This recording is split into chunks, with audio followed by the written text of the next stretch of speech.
国共産党はアメリカにとって最大の脅威であり、彼らが全ての手段を用いて経済戦を仕掛けてきて、過去の何十年もの間にアメリカの億単位の富を中国に移転させてきました。詳しくは VTR をご覧ください。I believe that China is the most dangerous threat that we face as a nation. Indeed, it may be the most perilous adversary we have ever had. Its state actions are increasingly aggressive, militaristic, hostile, totalitarian, and targeted at us. China believes that it is destined to be the world's only superpower and that we are in the way.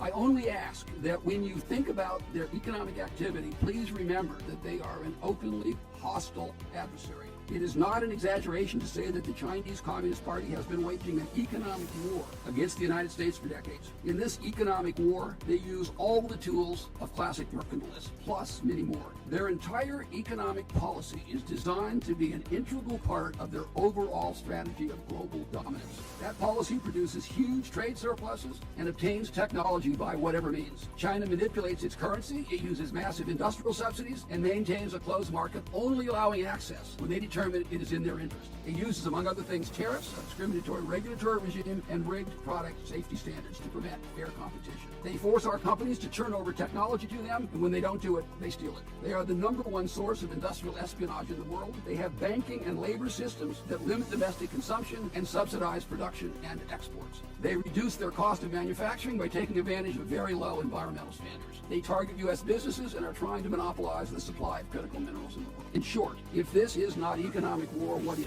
Perhaps the worst part of this story is that they appear to be succeeding. Their success was largely done with our money. Let's consider how much of our treasure we have transferred to China every year. First, we give them about $330 billion in trade surpluses. Their technology theft probably nets another $300 billion a year. They make tens of billions of dollars every year, sending us fentanyl. In trade deficits alone, we have transferred over $5 trillion in the last 22 years and probably at least $3 trillion in lost technology. When one considers the compounding effect of these wealth transfers over so long a period, it is fair to say that much of the CCP economic miracle has been the result of taking advantage of America. I believe that it is far past time to engage. The United States should begin the process of a phased-in strategic decoupling of our economy from theirs. Strategic decoupling would include several policy changes. First, we need to balance trade. We should raise tariffs on their products to a level that will ensure that we buy approximately as much from them as we sell to them. Second, we need to take steps to disentangle our technology from theirs. We need to expand export controls and to stop the importation of technology where practical.